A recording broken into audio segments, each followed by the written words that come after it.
Good morning friends, नमस्कार, सुप्रभात। मैं सीए कृष्ण कुमार बरनवाल आज आपके सामने एक नए टॉपिक पे डिस्कस करने आया हुआ हूँ। सबसे पहले तो आपको स्वतंत्रता दिवस की बहुत बहुत बधाई।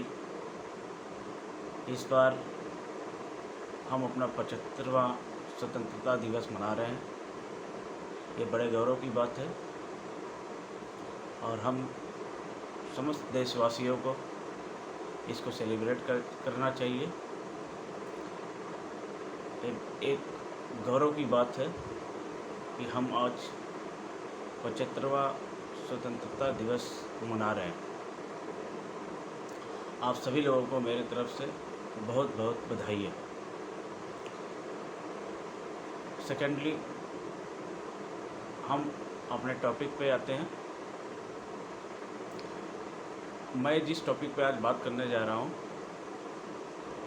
वो 3 अगस्त को इनकम टैक्स डिपार्टमेंट ने एक सर्कुलर जारी किया था, सर्कुलर नंबर 15/2021, 3 अगस्त।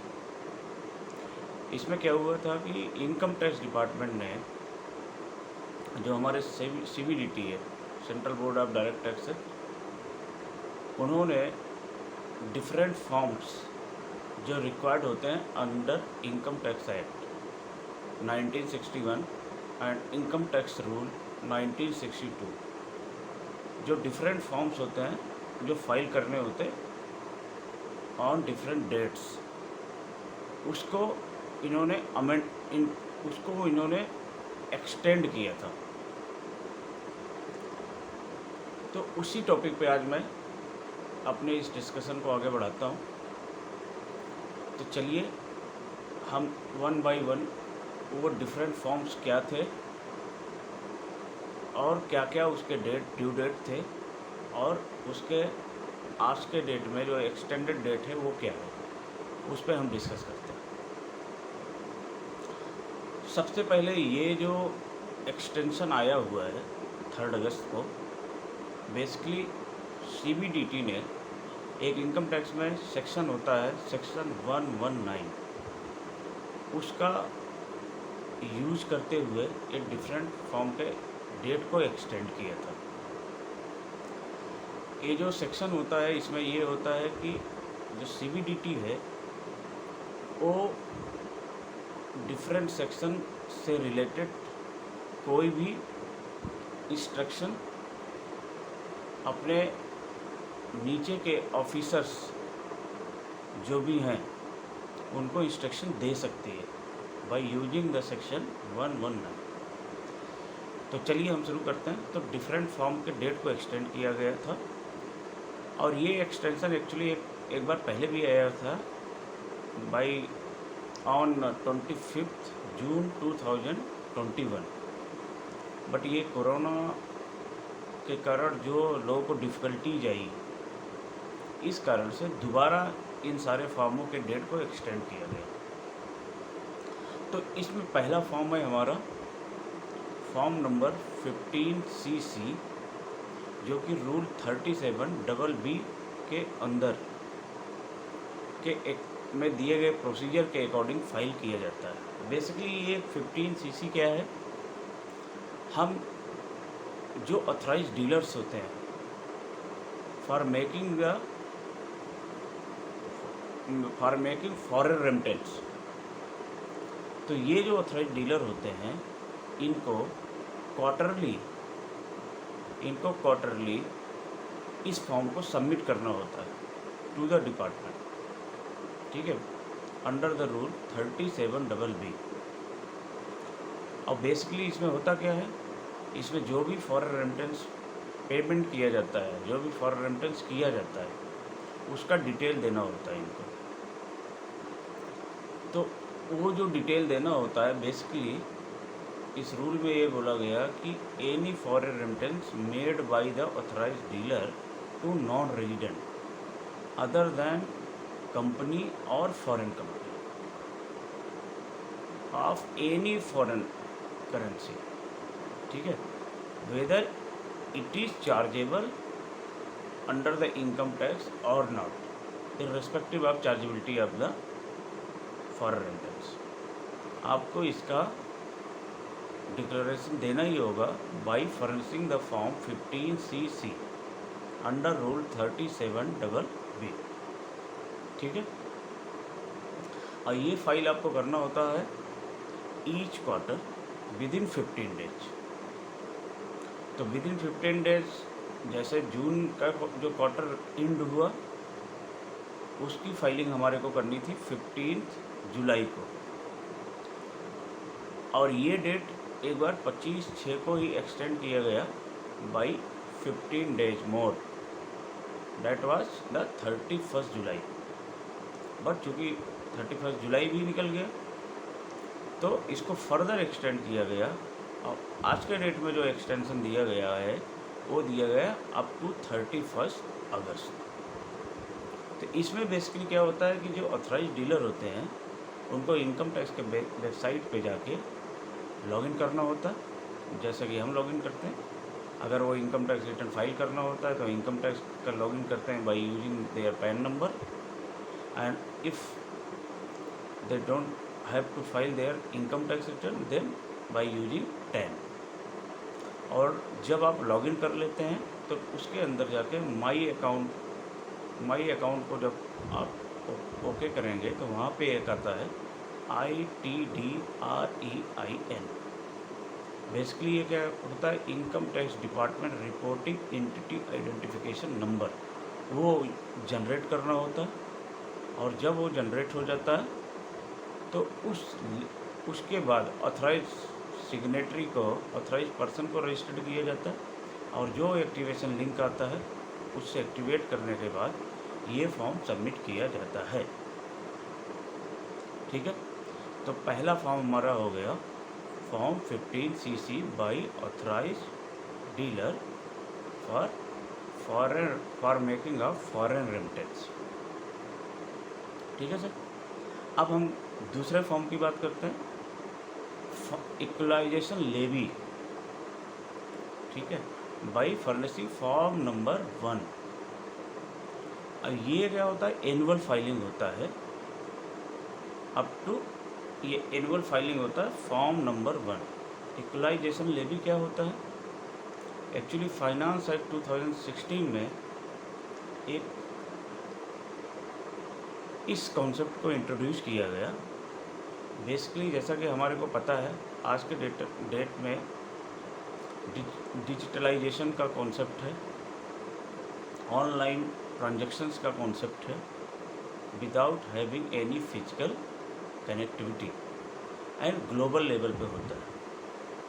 तो इस कॉन्सेप्ट के अकॉर्डिंग कोई भी नॉन रेजिडेंट जिसका permanent establishment PE not in India, ठीक है, उसको पेमेंट किया जाता है by the resident carrying on business और प्रोफेशन इन इंडिया, और by the non resident not having permanent establishment in India.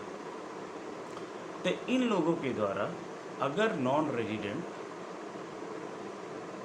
को पेमेंट किया जाता जिसका परमानेंट इस्टेब्लिशमेंट इन इंडिया नहीं है, ठीक है, फॉर द ऑनलाइन ट्रांजेक्शन,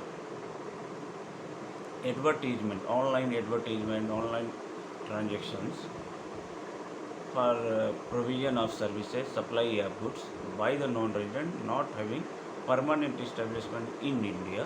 तो इक्वलाइजेशन लेवी कॉन्सेप्ट को इंट्रोड्यूस किया गया, उनके ऊपर इक्वलाइजेशन लेवी लगता है एट द रेट ऑफ 6%। ठीक है सर, तो ये जो नॉन रेजिडेंट होते हैं जिनका परमानेंट इस्टेब्लिशमेंट इन इंडिया नहीं है, इनको एक फॉर्म सबमिट करना पड़ता है, फॉर्म नंबर 1। ठीक है, फॉर्म नंबर 1 इनको सबमिट करना पड़ता है to the department, to the assessing officer.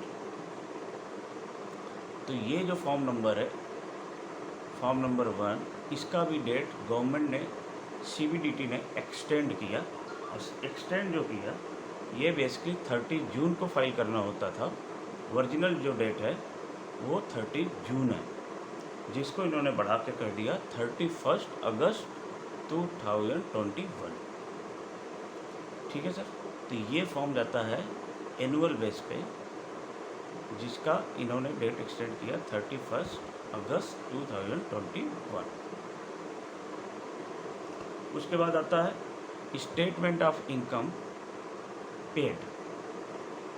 Statement of income paid by an investment fund to its unit holders. ठीक है। तो जो इन्वेस्टमेंट फंड्स हैं, जो डिफरेंट इन्वेस्टमेंट फंड्स हैं, ये जो इनकम पेमेंट करते हैं टू देयर यूनिट होल्डर्स। ठीक है।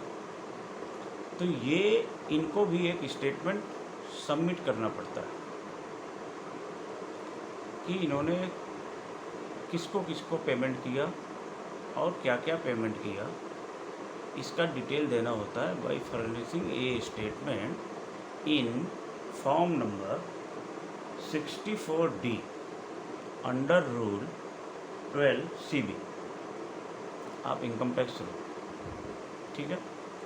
तो ये 64D में इनको income paid by the investment fund to its unit holders 64D and 64C। ठीक है। तो ये सबमिट करना होता है to the department under rule 12 CB। तो इसका भी डेट गवर्नमेंट ने बढ़ाया। बेसिकली जो 64D है उसका डेट बढ़ाया इन्होंने 15 सितंबर। ठीक है। और ये जाना होता है 15 जून तक। जो 64D है वो 15 जून तक जाता है। ये एनुअल बेस पे जाता है, जिसका डेट इन्होंने बढ़ा के पहले किया हुआ था 31 जुलाई, अब फर्दर एक्सटेंड करके इसको कर दिया 15 सितंबर। ठीक है।